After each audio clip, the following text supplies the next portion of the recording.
que faut-il penser de ces vœux? On va poser la question tout de suite à Jérôme Sainte-Marie, président de la société de sondage Polling Vox. Bonjour. Bonjour. Et merci d'être avec nous en ce 1er janvier.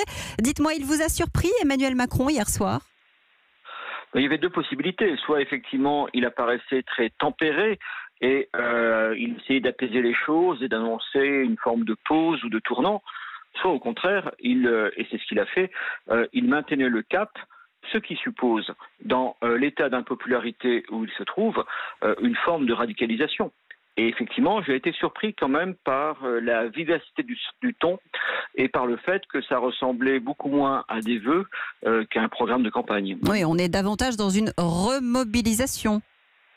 Oui, absolument. C'est-à-dire que Emmanuel Macron et ses conseillers ont finalement fait le choix de maintenir la cohésion de son bloc initial, les 24% qui l'ont choisi au premier tour et en fait qui lui ont donné la victoire finale, les 27% de gens d'après BVA qui sont encore satisfaits de l'action d'Emmanuel Macron comme président de la République.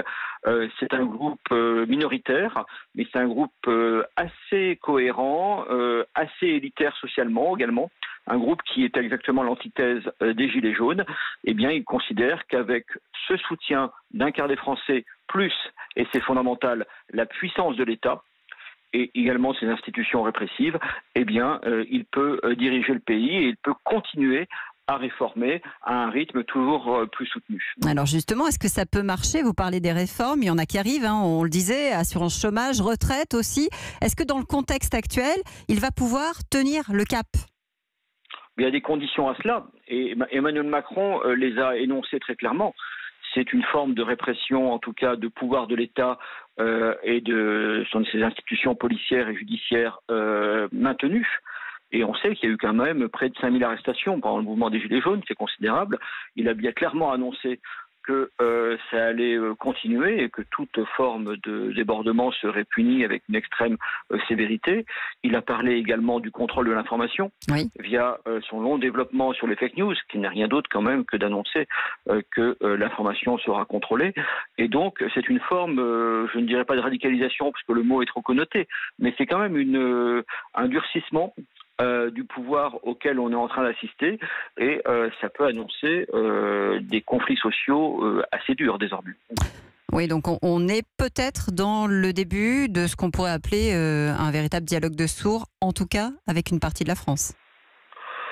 En tout cas, c'est effectivement vous avez actuellement plus de 60% des Français qui considèrent que les réformes se font contre leur intérêt. Donc c'est beaucoup plus qu'un désagrément ou une attente de résultats. C'est d'une part effectivement cette impression que les réformes ne se font pas pour la majorité des Français, notamment pour les plus modestes ou même pour les catégories moyennes. Donc ça c'est quand même un gros problème. Et puis il y a effectivement une forme mais ça a été souvent dit, de focalisation sur et contre la personne même du chef de l'État qui fait que nous vivons une période tout à fait délétère en termes d'opinion publique. Merci Jérôme Sainte-Marie, président de la société de sondage Polling Vox, d'avoir été avec nous en direct sur Europe 1.